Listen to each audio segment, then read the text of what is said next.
So hello guys, Jai Hind and welcome back to stand up classes. So finally science के हमारे super practice set 3 में आपका स्वागत है। और देखो यहाँ पे ये जो हमारा तीसरा क्लास है साइंस का सुपर प्रैक्टिस सेट क्लास है। ये जो तीसरा क्लास है ना, इसमें आपको बहुत ही अटेंटिव रहना पड़ेगा क्योंकि कुछ टॉप लेवल के क्वेश्चन एक बार फिर से लेकर के आया हूँ। सभी से कह रहा हूँ एक भी क्वेश्चन मिस मत करेगा। सीधी सी बात कह रहा हूँ कि बस ये जो सीरीज में करा रहा हूँ साइंस का, बस ये कर लो और महापीडीएफ पढ़ लेना 3.0।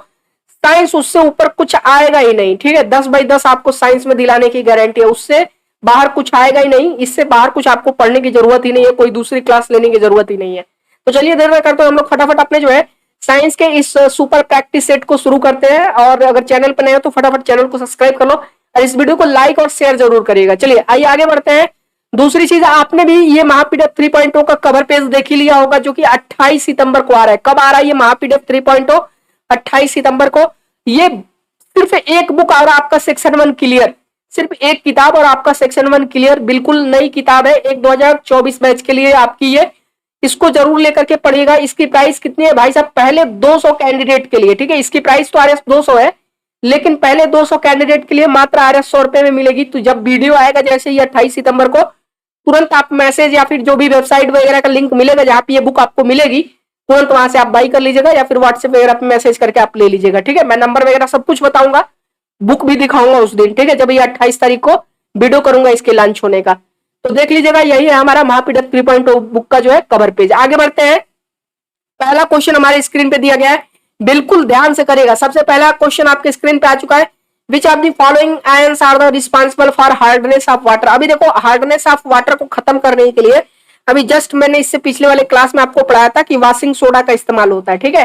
हार्डनेस ऑफ वाटर उसे खत्म हो सकता है। अब यहाँ पे पूछ रहा है कि कौन से आयंस, ठीक है, कौन से आयंस पानी के अंदर मौजूद होते हैं जो कि रिस्पॉन्सिबल होते हैं हार्डनेस ऑफ वाटर के लिए, ठीक है, मतलब पानी के हार्डनेस के लिए, कठोरता के लिए। सोडियम और कैल्शियम के आयन होते हैं, कैल्शियम मैग्नीशियम के आयन, पोटेशियम कैल्शियम के आयन या सोडियम और मैग्नीशियम के आयन। देखो ये जो आयंस होते हैं ये कैल्शियम और मैग्नीशियम के आयंस होते हैं। किसके होते हैं भाई साहब? ऑप्शन नंबर बी आपका करेक्ट हो जाएगा। कौन सा सही होगा? ऑप्शन नंबर बी आपका करेक्ट हो जाएगा, ठीक है। आंसर देख लीजिएगा। आगे बढ़ते हैं। एग्जाम में पूछा जा चुका है इसलिए एक बार फिर से कह रहा हूं, फिर से एक बार देख लेना। कैल्शियम और मैग्नीशियम आयंस रिस्पॉन्सिबल होते हैं हार्डनेस ऑफ वाटर के लिए। आगे, विच of the following is also called the first law of thermodynamics? शानदार क्वेश्चन है। निम्नलिखित में से किसे उष्मागतिकी का जो है प्रथम नियम भी कहा जाता है? Law of conservation of mass, mass के संरक्षण का कानून, बॉयल्स लॉ, या law of conservation of energy, ऊर्जा के संरक्षण का कानून, या फिर चार्ल्स लॉ या चार्ल्स का नियम? तो इनमें से थर्मोडायनेमिक्स का पहला नियम कौन सा है भाई साहब?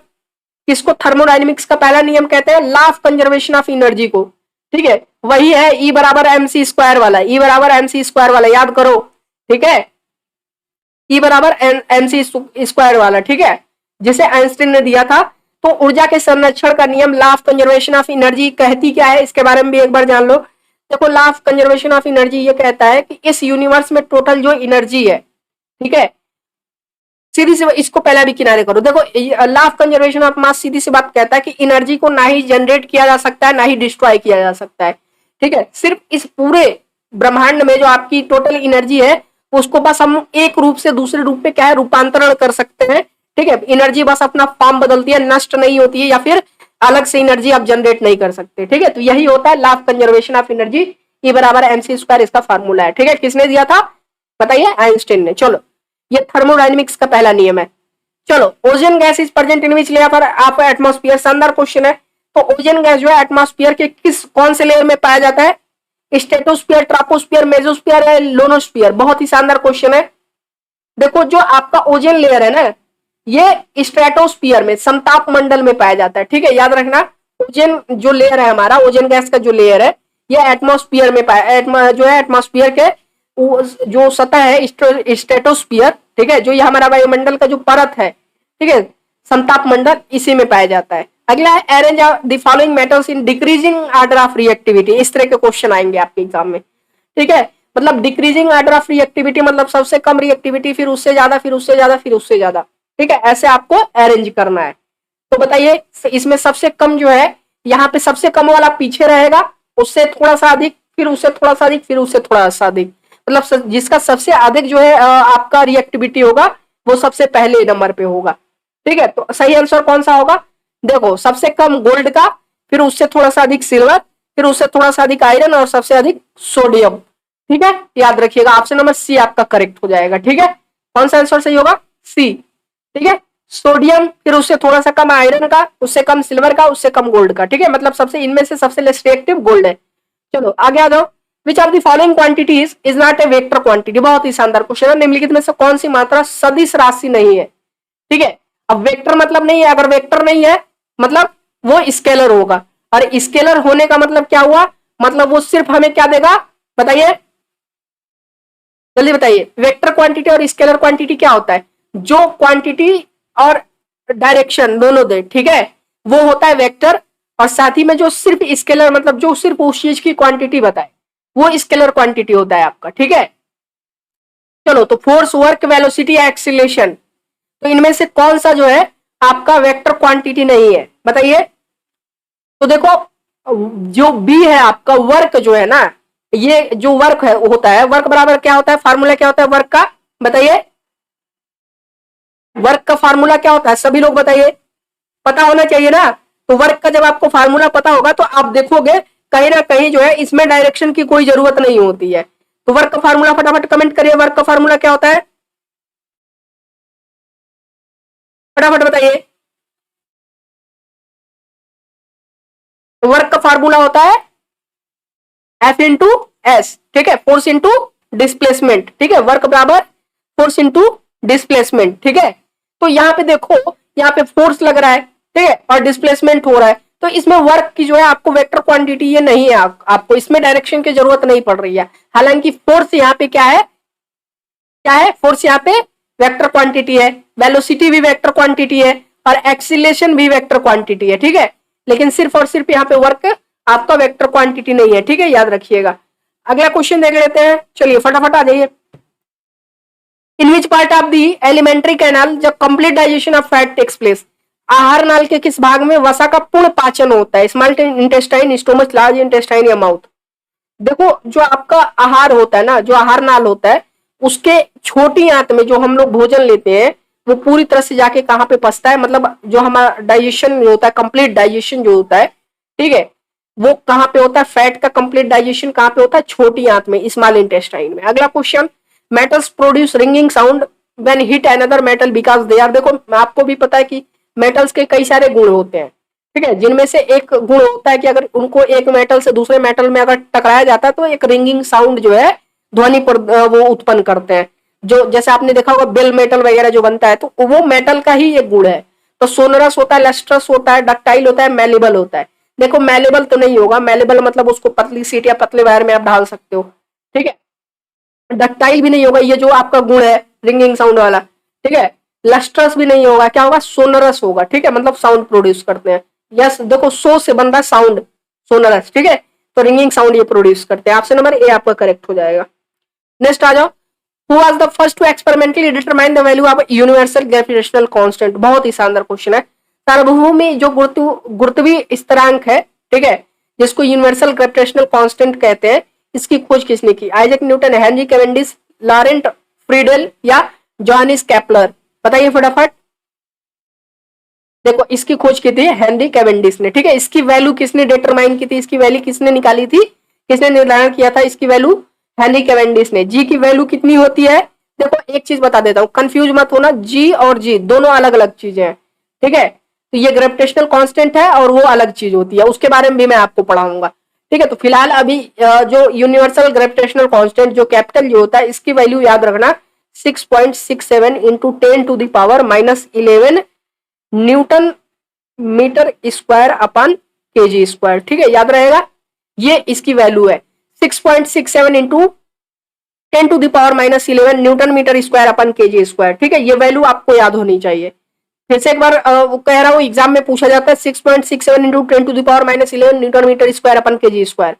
चलो, तो हेनरी कैवेंडिश ने ये वैल्यू निकाली थी यूनिवर्सल ग्रेविटेशनल कांस्टेंट की। चलो, विच of the following is not A unsaturated carbon compound? बहुत ही शानदार क्वेश्चन है। देखो, असंतृप्त, ठीक है, यानी नॉट ए अनसैचुरेटेड। अनसैचुरेटेड मतलब जो असंतृप्त हो, असैचुरेटेड मतलब जो तृप्त हो, मतलब उसके सारे जो है बॉन्ड्स बिल्कुल कंप्लीट हो, मतलब वो सिंगल बॉन्ड होगा जब जिसके सारे बॉन्ड्स कंप्लीट हो गए। तो याद रखना, जितने भी सिंगल बॉन्ड वाले, कंपाउंड्स होते हैं वो सब के सब सेचुरेटेड होते हैं, और डबल और ट्रिपल बॉन्ड वाले जितने भी कंपाउंड्स होते हैं वो सब के सब जो है क्या होते हैं, अनसेचुरेटेड होते हैं। तो यहाँ पे ध्यान से देखो, यहाँ पे कौन सा जो है आपको दिख रहा है, याद करो मैंने आपको बताया था जो सिंगल बॉन्ड होता है वो कौन सा होता है, ANE वाला होता है ना। और जो डबल बॉन्ड होता है ENE वाला होता है। ये ENE वाली ENE देखो, ये यहाँ पे ENE पहले और चौथे में दिया गया है ENE। और जो ट्रिपल बॉन्ड वाला होता है YNE, ध्यान से देखो, ठीक है। तो यहाँ पे कहीं ना कहीं अनसेचुरेटेड नहीं है, यानी सेचुरेटेड कंपाउंड कौन सा है, ANE वाला, ठीक है, बुटेन। अब जरा सबका स्ट्रक्चर देख लेते हैं, ठीक है। एक तरह से मैं आपको इसका वो दिखा देता हूं, चलो। पेंटेन का फटाफट आपको बताना है। पेंटेन का C5H10 होता है, देखो कहां कंप्लीट है, C5H10 होता है, इसमें डबल बॉन्ड लगाना पड़ेगा, ठीक है। इसमें कहीं ना कहीं इसमें ट्रिपल बॉन्ड आएगा, C2H2 होता है, C2H2 होता है एसिटिलीन का। बुटेन है, मतलब इसके सारे कार्बन जो जितने भी इसके बॉन्ड्स है सिंगल बॉन्ड है, और सारे के सारे तृप्त हैं, ठीक है, क्या है, सेचुरेटेड है। तो मतलब ये इसका सही क्या होगा, C4H10 होता है, C4H10 होता है, ठीक है। और बेंजीन का क्या हो जाएगा, बताइए फटाफट। बेंजीन का क्या होगा, C6H6 होगा, ठीक है, याद रखिएगा, C6H6। तो जो सेचुरेटेड कार्बन कंपाउंड होंगे सिंगल बॉन्ड वाले, और जो अनसेचुरेटेड होते हैं डबल बॉन्ड ट्रिपल बॉन्ड, ठीक है, याद रखना। तो सही आंसर क्या होगा फिलहाल क्वेश्चन के अकॉर्डिंग, ऑप्शन नंबर सी। अगला क्वेश्चन देखो, which of the following energy is not from sea, कौन सी एनर्जी इनमें से सी से नहीं मिलती है। सी से याद करो, टाइडल एनर्जी, इनमें से मैंने कहा था ना कि सी से टाइडल एनर्जी मिलती है, ठीक है। तो geothermal energy, tidal energy, ocean thermal energy, wave energy. देखो वेव एनर्जी भी आपका सी से, जो वेव वगैरह उठते हैं समुद्र में उससे मिलती है। ओशन थर्मल एनर्जी भी ओशन से मिलती है, टाइडल एनर्जी भी मिलती है, लेकिन जियोथर्मल एनर्जी भूतापी ऊर्जा तो याद करो पृथ्वी के अंदर से मिलती है ना भाई साहब, है ना, मैंने आपको बताया था, ठीक है, कि पृथ्वी के नीचे की जो ऊर्जा होती है जो हम लोग प्राप्त करते हैं वो जियोथर्मल एनर्जी होती है, भूतापी ऊर्जा होती है। ऑप्शन नंबर एक यहाँ पे क्वेश्चन के अकॉर्डिंग सही हो जाएगा, ठीक है। तो भूतापी ऊर्जा जियोथर्मल एनर्जी क्या नहीं है, ये आपका समुद्र से प्राप्त की जाने वाली एनर्जी नहीं है। चलो नेक्स्ट क्वेश्चन आ जाओ, what is the SI unit of momentum, बहुत ही शानदार क्वेश्चन है। जूल एम्पियर, केजी मीटर या केजी मीटर अपन सेकेंड, बताइए। एसआई यूनिट ऑफ मोमेंटम, गलत मत करना।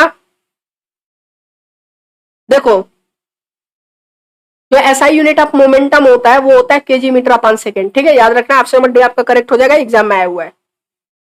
The reflection created by a plane mirror is always, जो देखो प्लेन मिरर के द्वारा किस तरह का हमेशा रिफ्लेक्शन बनाया जाता है, प्लेन मिरर एकदम कह रहा है। तो वर्चुअल और चेंज, रियल और डायरेक्ट, वर्चुअल और डायरेक्ट या रियल और चेंज। देखो कभी भी याद रखना, कभी भी जो प्लेन मिरर होता है वो रियल इमेज नहीं बनाता है हमारा, ठीक है, वो हमेशा वर्चुअल इमेज बनाता है और डायरेक्ट होता है, सीधा होता है, ठीक है। तो वर्चुअल एंड डायरेक्ट होता है, ठीक है, याद रखना। देखो हमेशा जो इमेज रियल होगा वो क्या होगा, उल्टा होगा, ठीक है। जो रियल इमेज होगा वो उल्टा होगा, जो वर्चुअल इमेज होगा वो सीधा होगा। पहले ही मैं आपको बता चुका हूं, बहुत कम कंडीशन में ऐसा होता है कि उल्टा हो जाए, लेकिन जो वर्चुअल इमेज होता है वो हमेशा सीधा होता है, और जो रियल इमेज होता है वो हमेशा उल्टा होता है, ठीक है, याद रखना। तो ऑप्शन नंबर सी आपका करेक्ट हो जाएगा। चलो next question, which of the following is the instrument used in submarines to view objects above sea level, शानदार क्वेश्चन है। समुद्र तल के ऊपर की वस्तुओं को देखने के लिए पनडुब्बी में उपयोग किए जाने वाले उपकरण निम्नलिखित में से कौन से हैं। अबव सी लेवल देखने के लिए कौन सा है, पेरिस्कोप यूज किया जाता है। ऑप्शन नंबर डी आपका करेक्ट हो जाएगा। अगला question, which of the following chemical compound is used as preservative in pickle, हो शानदार क्वेश्चन एग्जाम में आ चुका है। कैल्शियम मेटाबिस्फोट, मेटाबिसल्फेट, मेटाबिसल्फेट है sorry, calcium carbonate, sodium nitrate या सोडियम बेंजोएट। देखो सोडियम बेंजोएट का इस्तेमाल किया जाता है पिकल के अंदर जो है, इस केमिकल का थोड़ा लंबे समय तक जो है पिकल्स यानी अचार वगैरह को प्रिजर्व करके रखने के लिए, इसको बोलते हैं, इसका कॉमन नेम है आपका बेंजोइक एसिड पिकलिंग एजेंट भी इसको बोलते हैं, ठीक है। तीन नाम मैंने बता दिया, एक sodium benzoate, benzoic acid, pickling agent.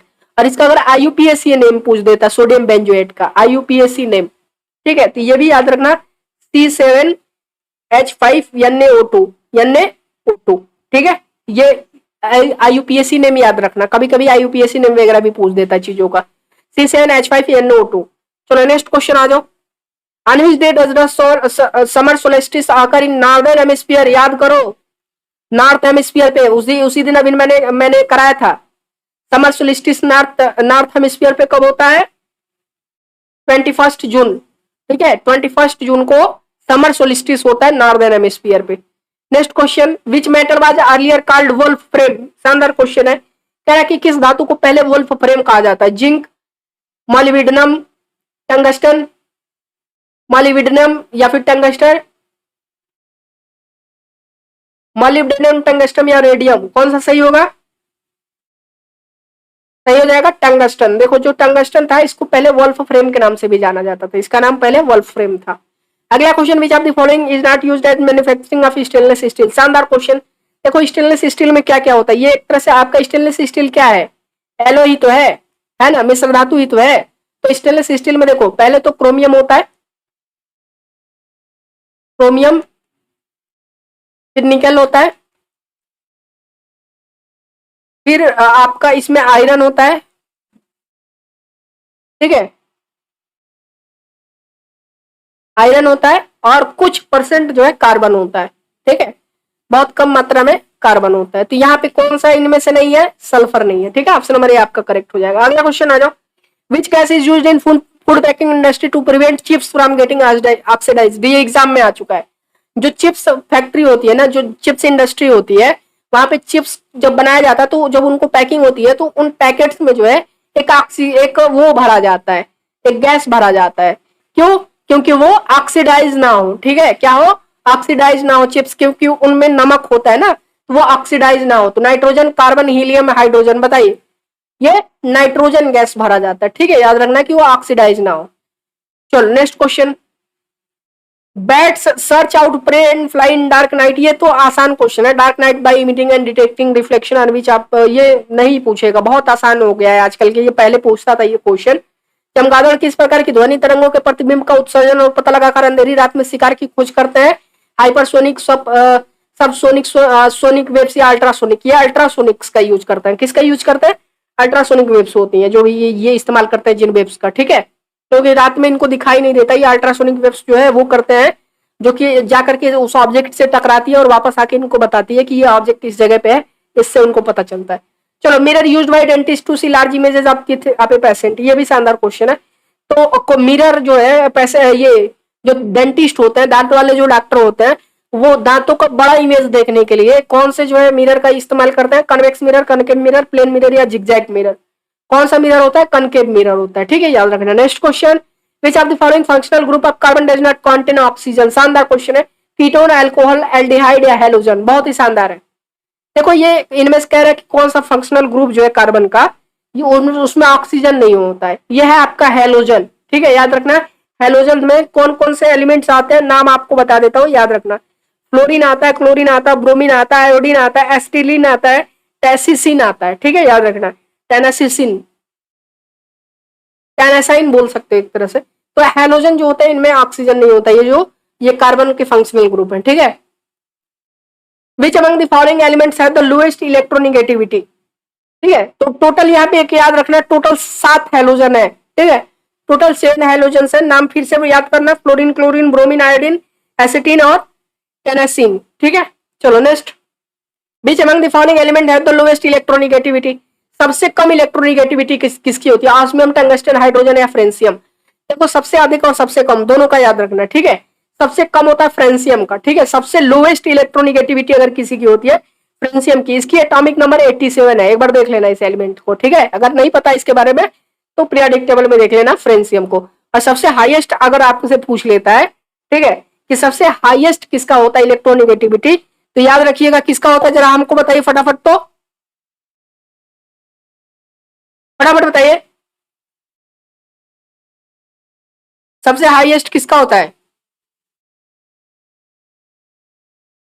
देखते हैं कितने लोग सही बता पाते हैं। तो फ्लोरीन होता है, ठीक है, याद रखना। फ्लोरीन का जो है इलेक्ट्रोनेगेटिविटी सबसे हाईएस्ट होता है और सेकंड हाईएस्ट होता है ऑक्सीजन का, ठीक है, किसका? ऑक्सीजन का। चलो नेक्स्ट, लेकिन क्वेश्चन के अकॉर्डिंग लोएस्ट इलेक्ट्रोनेगेटिविटी फिलहाल फ्रेंसियम का होगा। अगला क्वेश्चन देखो, which of the following metal is pure form has the highest melting point, शानदार क्वेश्चन है। क्या कि निम्नलिखित में से किस धातु का शुद्ध रूप में गलांक सबसे अधिक होता है? प्लेटिनियम, टंगस्टन, कॉपर या गोल्ड? किसका होता है? याद करो, अभी उसी दिन मैंने टंगस्टन करवाया था, लगभग 3400 डिग्री सेल्सियस समथिंग मैंने बताया था, ठीक है, टंगस्टन। चलो Europa is a natural satellite of, कह रहे यूरोपा किसका प्राकृतिक उपग्रह है, सैटर्न का, मार्स का, यूरेनस का या जुपिटर का। तो यूरोपा किसका नेचुरल सैटेलाइट है, जैसे चंद्रमा भी तो हमारा नेचुरल सैटेलाइट है ना, ठीक है। तो यूरोपा किसका प्राकृतिक उपग्रह है, कौन से ग्रह का, जुपिटर का, ठीक है, याद रखना किसका, यहाँ पे आर लिख लेना, जुपिटर, ठीक है, बृहस्पति ग्रह का। चलो नेक्स्ट क्वेश्चन, लैक्टोमीटर जो होता है उससे हम लोग दूध की प्योरिटी जो है वो करते हैं, ठीक है, दूध की प्योरिटी मापी जाती है लैक्टोमीटर से। और हाइड्रोमीटर से क्या मापते हैं, हाइड्रोमीटर से मापते हैं डेंसिटी ऑफ लिक्विड्स। तो ये सब के सब किस प्रिंसिपल पे काम करते हैं, लैक्टोमीटर हो गया, हाइड्रोमीटर हो गया, आर्किमिडीज रिलेटिविटी, अनसर्टेनिटी या स्पेशल रिलेटिविटी, ये सब के सब आर्किमिडीज के प्रिंसिपल पे काम करते हैं, ठीक है, याद रखना ये सब के सब आर्किमिडीज के प्रिंसिपल पे काम करते हैं। अगला नेक्टोफोबिया इज द फियर ऑफ, कह रहे हैं नेक्टोफोबिया किस चीज का डर है, बर्ड्स, लाइट, डार्कनेस, एनिमल। देखो पहले ही मैंने पढ़ाया था आपको, यहाँ पे नाइटो लिखा हुआ है यानी नाइट, और रात में क्या होता है, अंधेरा, यानी अंधेरे से डर जिसको लगता है उसको नाइटोफोबिया होता है, ठीक है, that is fear of darkness, ठीक है, याद रहेगा। नेक्स्ट क्वेश्चन, पैरलोसाइट इज एन ओरा, कह रहे कि पैरलोसाइट जो है, पैरलोसाइट किसका आवश्यक है, यूरेनियम, टाइटेनियम, क्रोमियम या मैग्नीज, मैग्नीज किसका है, मैग्नीज का, ठीक है, याद रखना पैरलोसाइट जो है मैग्नीज का आवश्यक है, ठीक है, और है। अगला विच of the following instrument major infrared radiation, शानदार क्वेश्चन है, इनमें कौन सा उपकरण इंफ्रारेड विकिरण को मापता है, बोलोमीटर, पैरहीलियोमीटर, कैथीटोमीटर या फिनोग्राफ। एग्जाम में आ चुका है ये, बोलोमीटर जो है क्या करता है, रेडियो जो इंफ्रारेड, सॉरी रेडियो एक्टिव कह रहा हूं, जो इंफ्रारेड रेडिएशन होते हैं, वो जो इंफ्रारेड विकिरण होते हैं उनको मापता है ये इंस्ट्रूमेंट, ठीक है, बोलोमीटर। अगला क्वेश्चन है, dash are used for communication in artificial satellite, में किसका इस्तेमाल किया जाता है कम्युनिकेशन के लिए, इंफ्रारेड वेव्स नहीं, अल्ट्रावायलेट रेज नहीं, एम्पलीट्यूड मॉड्यूलेशन वेव्स किसका होता है, रेडियो वेव्स या एम्पलीट्यूड मॉड्यूलेशन वेव, कौन सा होता है, ये भी नहीं होता है, एम्पलीट्यूड मॉड्यूलेशन वेव्स भी नहीं होता है, क्या होता है, रेडियो वेव्स का इस्तेमाल किया जाता है आर्टिफिशियल सैटेलाइट में, ठीक है, कम्युनिकेशन के लिए। चलो next, what is the periodicity of Halley's comet, ये भी बहुत ही शानदार क्वेश्चन है, ये एग्जाम में आ चुका है। जो आपको भी पता है, जो ये हैली धूमकेतु है ना, ये कितने साल पे एक बार दिखाई देता है, बताइए, 75 से 76 साल में एक बार ये दिखाई देता है, ठीक है, याद रखना 75 से 76 साल में एक बार दिखाई देता है। कैसे, देखो होता क्या है ना कि जैसे बाकी के हमारे जितने भी ग्रह हैं, जैसे सूर्य का चक्कर लगाते हैं, तो ये जितने भी धूमकेतु वगैरह हैं ये भी सूर्य के चक्कर लगाते हैं, तो ये बहुत जो है बहुत ही दूर है हमारे पृथ्वी और सूर्य से। तो ये चक्कर लगाते लगाते 75 से 76 साल में एक बार ये पृथ्वी कह रहा हूँ, ये सूर्य के नजदीक आता है, ठीक है। तो जब ये सूर्य के नजदीक आता है तो हमको 75 से 76 साल में एक बार दिखाई देता है, यानी 75 से 76 साल में एक बार वो सूर्य के नजदीक आता है, चक्कर लगाता रहता है सूर्य का, ठीक है। तो ऑप्शन नंबर डी आपका करेक्ट हो जाएगा। चलो उसको क्या बोलते हैं, हैली धूमकेतु, हैली कॉमेट, इसका नाम याद रखना। चलो ये लास्ट क्वेश्चन फॉर यू है, ये आपके लिए क्वेश्चन दे रहा हूँ, ये आपको करना है, ठीक है, ये मैं नेक्स्ट क्लास में आपको बताऊंगा। अंतिम क्वेश्चन हमारा, when the speed of a moving object is half, क्या अगर किसी मूविंग ऑब्जेक्ट का चलते हुए जो है, ठीक है, ऑब्जेक्ट का अगर स्पीड आधा कर देते हैं तो उसके काइनेटिक एनर्जी में क्या चेंज आएगा, काइनेटिक एनर्जी जो है 1/4 हो जाएगा वो ओरिजिनल के, या काइनेटिक एनर्जी जो है चार गुना हो जाएगा वो ओरिजिनल के, या काइनेटिक एनर्जी में कोई चेंज नहीं होगा, या एक्सीलरेशन डबल हो जाएगा, ठीक है। जो भी करेक्ट आंसर होगा वो आप सभी को कमेंट करके बताना है। फाइनली क्लास कैसा लगा ये भी आप कमेंट करके जरूर बताइएगा। क्लास पसंद आए तो एक बार लाइक और शेयर जरूर कर दीजिएगा। और जैसा कि मैंने आपसे बताया कि महापीडीएफ 3.0 इसके लिए पैसा जुटा के रखिए, सिर्फ पहले 200 ही कैंडिडेट को लिए जो है ये आपको RS100 में मिलेगा, ठीक है, पहले लोगे तभी आपको RS100 में मिल पाएगा, वरना आपको 200 रुपए का पूरा पेमेंट करना पड़ेगा। तो कब आ रहा है, 28 सितंबर को, डेट याद रखना, मैं वीडियो करूंगा उसके तुरंत बाद मैं सारी चीजें उसमें वीडियो में बता दूंगा, तुरंत आपको बुक उसके बाद लेनी शुरू कर देनी है, ठीक है। तो कब आ रहा है, 28 सितंबर, महापीडीएफ 3.0 कोस्ट गार्ड नाविक सेक्शन 1 के लिए, ठीक है, बेस्ट बुक है, सेक्शन 1 समझ लीजिए क्लियर है। चलो फिर मिलते हैं नए वीडियो में, तब तक के लिए आप सभी को बहुत सारा प्यार।